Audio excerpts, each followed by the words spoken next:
पुलों ने सदियों से काम किया है जोड़ने का, कभी संस्कृति को तो कभी लोगों को, कभी संप्रदाय को तो कभी व्यापार को। इसीलिए विकास के कदम और पुलों का नाता है अटूट।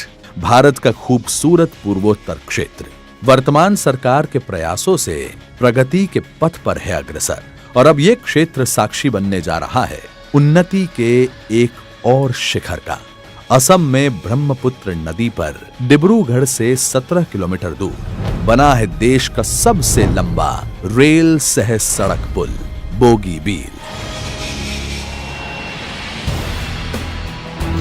यह ब्रह्मपुत्र नदी पर सबसे ऊंचाई पर है बना, जिसकी कुल लंबाई है 4.94 किलोमीटर और लागत है 5,920 करोड़ रुपए। डबल लाइन ब्रॉड गेज के साथ 3 लेन रोड की विशेषता वाले इस पुल के निर्माण में ब्रह्मपुत्र नदी में हर साल आने वाली बाढ़ का रखा गया है विशेष ध्यान।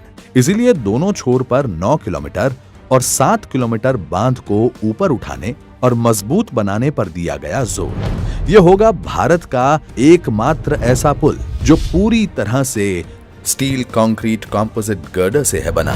तत्कालीन प्रधानमंत्री स्वर्गीय अटल बिहारी वाजपेयी ने 22 अप्रैल 2002 को की थी इस पुल के कार्य की शुरुआत, लेकिन इसके काम में हो रहा था लगातार विलंब। 2014 के बाद काम में आई अभूतपूर्व गति। जब प्रधानमंत्री नरेंद्र मोदी ने इस पर दिया विशेष ध्यान, अटल जी के समय तरक्की का बोया गया पुल रूपी बीज आज बना है फलदार पौधा।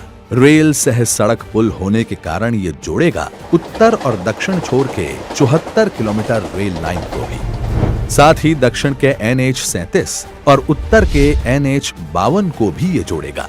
पुल द्वारा जुड़ेंगे असम और अरुणाचल के साथ ब्रह्मपुत्र नदी के उत्तर और दक्षिण छोर। इससे उत्तरी असम और पूर्वी अरुणाचल प्रदेश के सामाजिक आर्थिक विकास को मिलेगा बल।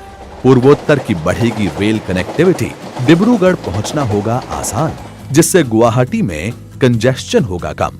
ये पुल ब्रह्मपुत्र के उत्तरी तट के माध्यम से डिब्रूगढ़ के लिए एक छोटा और सुविधाजनक मार्ग करेगा प्रदान। पुल रेलवे मार्ग द्वारा 705 किलोमीटर और सड़क मार्ग द्वारा 150 किलोमीटर की दूरी कम करते हुए डिब्रूगढ़ से ईटानगर तक प्रदान करेगा सीधा सड़क संपर्क। डिब्रूगढ़ से वाया उत्तर छोर का अंतर वाया रंगिया 170 किलोमीटर होगा कम। साथ ही डिब्रूगढ़ से गुवाहाटी वाया मोरनहाट की दूरी भी होगी 55 किलोमीटर कम। पुल के कारण बनी रहेगी हर मौसम कनेक्टिविटी। माल ढुलाई, यातायात जो पहले होती थी फेरी से, वो अब होगी बहुत आसान। होगी पैसों की बचत। ब्रह्मपुत्र नदी के तटबंध पर रहने वाले लोगों के दोनों छोर पर 16 किलोमीटर का सर्विस रोड बनाएगा यातायात को सरल। पुल देश के पूर्वी कोने तक सेना को और सेना तक सप्लाई पहुंचाना करेगा आसान। राष्ट्रीय सुरक्षा की दृष्टि से है पुल का विशेष महत्व। तभी तो ये पुल बनेगा पूर्वोत्तर भारत की जीवन रेखा। अब रेलवे, नॉर्थ ईस्ट और विकास हैं एक दूसरे के पर्याय। भारत के प्रधानमंत्री नरेंद्र मोदी इस पुल को कर रहे हैं राष्ट्र को समर्पित। जय हिंद।